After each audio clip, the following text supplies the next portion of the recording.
ओशो कहते हैं ईश्वर मन की कल्पना है, भय और अज्ञान की उपज है। फिर ओशो कहते हैं पूरा अस्तित्व ही ईश्वर है। प्रेम में ईश्वर है, मौन में ईश्वर है, आनंद में ईश्वर है। यहाँ पर ओशो ईश्वर को किसी सत्ता के रूप में नहीं बल्कि एक अवस्था, स्टेट ऑफ कॉन्शसनेस के रूप में परिभाषित करते हैं। उनके अनुसार God is not a being but a beingness. ईश्वर कोई व्यक्ति नहीं, एक अनुभूति है। यानी ओशो के अनुसार ईश्वर कोई ऑब्जेक्ट नहीं, एनर्जी या अवेयरनेस है। यहाँ पर एक विरोधाभास उत्पन्न होता है। एक ओर तो ओशो कहते हैं ईश्वर नहीं है और दूसरी ओर कहते हैं सारा अस्तित्व ही ईश्वर है। बात फिर वहीं आकर टिक जाती है वेदांत के मूल सिद्धांत पर, सोहम ब्रह्म, मैं ही ईश्वर हूँ। हालांकि ओशो कहते हैं खुद को ईश्वर मानने से काम नहीं चलेगा। ओशो अपने सिद्धांत को और व्यवहारिक बनाने के लिए जोरबा द ग्रीक को बुद्धा से जोड़ते हैं। जोरबा द ग्रीक एक उपन्यास का पात्र है जिसे निकोस कजंतजाकिस ने लिखा है। जोरबा ओशो के लिए जीवन का प्रतीक है।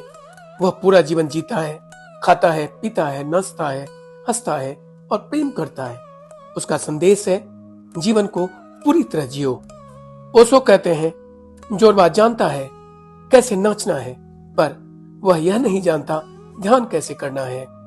वहीं बुद्ध दूसरी दिशा के प्रतीक हैं। मौन, जागरूकता, करुणा, ध्यान, निर्वाण। वे आत्मा के शिखर तक पहुंचे, लेकिन जीवन से, देह से, जगत से दूरी बना ली। ओशो कहते हैं बुद्ध ध्यान करना जानते हैं पर नाचना भूल गए हैं। ओशो ने इन दोनों को मिलाकर एक नए मनुष्य की कल्पना की जो जीवन को जिए भी और जागरूक भी रहे। इसलिए ओशो ने जोरबा द बुद्ध का कॉन्सेप्ट दिया, भौतिकता और आध्यात्मिकता का संगम। इसका अर्थ है जीवन को स्वीकारो पर उसमें खो मत जाओ, ध्यान करो पर जगत से मत भागो, नाचो और जागते रहो। क्या वह इतना आसान है? कोई नाचते हुए भला ध्यान कैसे करे? इस प्रश्न का उत्तर कुछ हद तक एग्जिस्टेंशियलिज्म फिलॉसफी यानी कि अस्तित्ववाद में मिलता है। अस्तित्ववाद कहता है मनुष्य एक सीमित, अस्थिर और अर्थहीन जगत में रहते हुए भी अपने जीवन को कैसे सार्थक और प्रामाणिक बना सकता है।